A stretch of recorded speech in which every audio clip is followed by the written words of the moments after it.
ٹھہریے، ذرا ایک لمحے کے لیے اپنی زندگی کا پچھلا دن یاد کیجیے۔ وہ لمحے جب آپ جانتے تھے کہ آپ کو کیا کرنا چاہیے مگر آپ نے نہیں کیا۔ وہ لمحے جب اپنے وقتی سکون، سستی غصوئی یا خواہش کو خود پر غالب آنے دیا، اور پھر دل کے کسی کونے میں ایک ہلکی سی آواز آئی، اگر میں خود پر قابو رکھ لیتا تو سب کچھ مختلف ہوتا۔ یہی آواز اس کتاب کی بنیاد ہے۔ ڈسپلن از ڈیسٹنی صرف نظم و ضبط کی بات نہیں کرتی، یہ انسان کے اندر چھپی اس طاقت کو جگاتی ہے جو تقدیر کا رخ موڑ سکتی ہے۔ کہانی ہمیں یہ احساس دلاتی ہے کہ دنیا میں عظیم بننے والے لوگ عام انسان ہی تھے۔ ان کے پاس جادو نہیں تھا، نہ ہی غیر معمولی حالات۔ ان کے پاس صرف ایک چیز تھی، خود پر قابو۔ مصنف ہمیں قدیم فلسفہ، خاص طور پر اسٹوکائزم کی روشنی میں یہ سکھاتا ہے کہ اصل آزادی خواہشات کو پورا کرنے میں نہیں بلکہ ان پر قابو پانے میں ہے۔ ایک جنگجو میدان میں دشمن سے نہیں ہارتا، وہ اپنے اندر کے خوف، غصے اور کمزوری سے لڑتا ہے۔ یہی اصول ہماری روزمرہ زندگی پر لاگو ہوتا ہے۔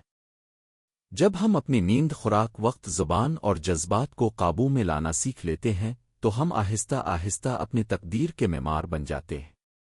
مصنف مثالوں کے ذریعے دکھاتا ہے کہ بے ضبطی کیسے آہستہ آہستہ انسان کو اندر سے کھوکھلا کر دیتی ہے۔ ایک چھوٹی سی رعایت، ایک دن کی ٹال مٹول، ایک وقتی کمزوری، اور یہی چھوٹے فیصلے مل کر بڑے نقصان میں بدل جاتے ہیں۔ اس کے برعکس نظم و ضبط کا راستہ شروع میں سخت لگتا ہے مگر وقت کے ساتھ یہی سختی سکون، اعتماد اور عزت میں بدل جاتی ہے۔ نظم و ضبط ہمیں یہ سکھاتا ہے کہ ہم ہر خیال پر عمل کرنے کے پابند نہیں، ہر خواہش ہماری مالک نہیں۔ ہم انتخاب کر سکتے ہیں اور یہی انتخاب ہمیں دوسروں سے ممتاز بناتا ہے۔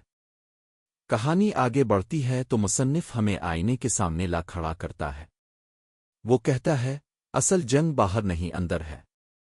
آپ کا سب سے بڑا دشمن آپ کی اپنی بے صبری، غصہ اور آرام طلبی ہے۔ جب انسان خود کو کنٹرول کرنا سیکھ لیتا ہے تو حالات خود بخود اس کے قابو میں آنے لگتے ہیں۔ ایک باقاعدہ روٹین، ایک مقصد کے لیے قربانی اور وقتی لذت کو چھوڑنے کا حوصلہ، یہ سب مل کر انسان کو فولاد بنا دیتے ہیں۔ یہ کتاب ہمیں یہ بھی سکھاتی ہے کہ نظم و ضبط کا مطلب خود پر ظلم نہیں بلکہ خود سے محبت ہے۔ وہ محبت جو آپ کو آج مشکل راستہ چننے پر مجبور کرتی ہے تاکہ کل آسان ہو۔ آہستہ آہستہ کہانی ہمیں بتاتی ہے کہ نظم و ضبط صرف جسمانی نہیں بلکہ ذہنی اور اخلاقی بھی ہوتا ہے۔ خاموش رہنا جب غصہ آئے، سچ بولنا جب جھوٹ آسان ہو، اور ثابت قدم رہنا جب ہار مان لینا سہل ہو، یہی وہ لمحات ہیں جو کردار بناتے ہیں۔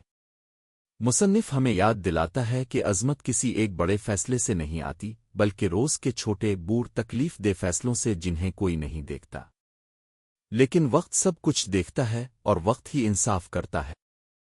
اختتام کی طرف بڑھتے ہوئے کتاب ایک گہرا سوال چھوڑ جاتی ہے، اگر آپ اپنی خواہشات کے غلام ہیں تو کیا آپ واقعی آزاد ہیں؟ نظم و ضبط ہمیں وہ چابی دیتا ہے جو اس قید کو توڑ سکتی ہے۔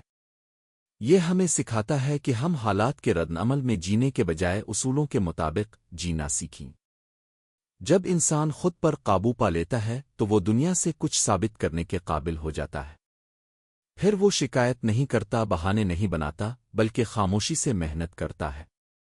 آخر میں یہ کتاب دل میں ایک چنگاری چھوڑ جاتی ہے، ایک وعدہ جو انسان خود سے کرتا ہے، میں آسان راستہ نہیں چنوں گا، میں درست راستہ چنوں گا، کیونکہ انجام میں یہی نظم و ضبط تقدیر بن جاتا ہے۔